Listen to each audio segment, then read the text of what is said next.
Ayan, magandang umaga sa ating lahat. Ang pag-uusapan nating topic ngayong araw na to ay the key component of sales presentation. Number 2, agenda. Outlining what will be covered during the presentation helps set expectation and keeps the audience engaged. Ang layunin ay ang pagbabalangkas ng sasaklaw at sakop sa panahon ng presentation ay tumutulong sa pagtatakda ng mga inaasahan at nagpapanatili ng interes ng audience.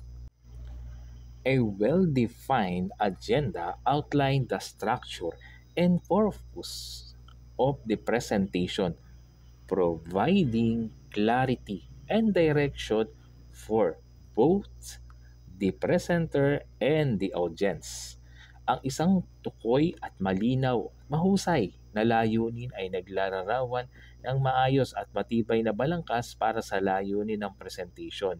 Nagbibigay ng linaw at direksyon sa parehong nagpapahatid ng mensahe at mga nakikinig na kliyente o customer.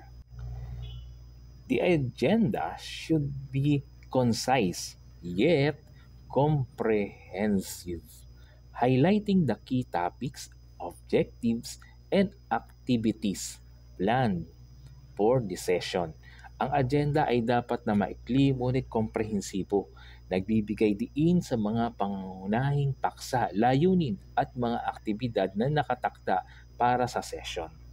Including time estimate for each agenda items helps manage expectation and ensure that the presentation stays on track.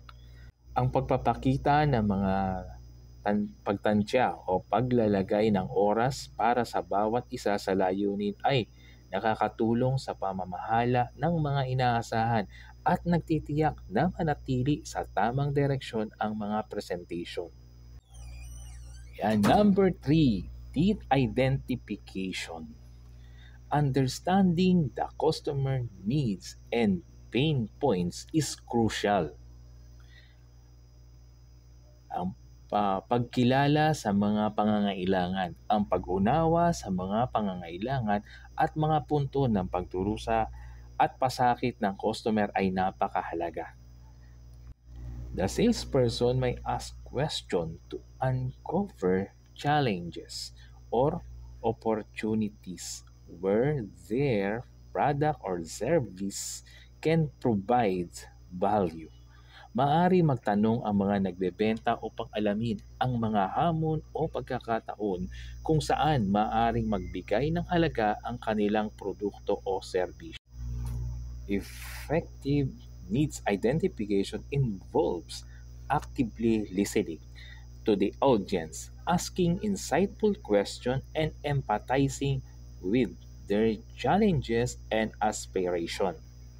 Ang epektibong pagkilala sa mga pangangailangan ay kasama ang aktibong pakikinig sa audience o mga customer, pagtatanong ng kahalagahan ng mga pag-uusapan, at pagiging maunawain sa kanilang mga hamon at mga pangarap. Sales professionals seek to uncover not only the explicit needs expressed by the audience but also latent needs or pain point that may not be immediately apparent. Hinaharap ng mga professional sa pagbibenta hindi lamang ang madaliang pangangailangan na inahatid o nilalahad ng audience, kundi pati na rin ang mga hindi gaanong malinaw na mga pangangailangan o mga punto ng sakit o alalahanin ng customer. Empathy and genuine curiosity are essential qualities that help build trust and foster a collaborative dialogue between the salesperson and the audience. Ang pakikiramay, pakikisama at ang tunay na pagkawili ay mahalagang katangian na tumutulong sa pagtatatag ng tiwala at pagpapalakas ng pagtutulungan, talakayan o usapan sa pagitan ng nagbebenta at ng mamimili.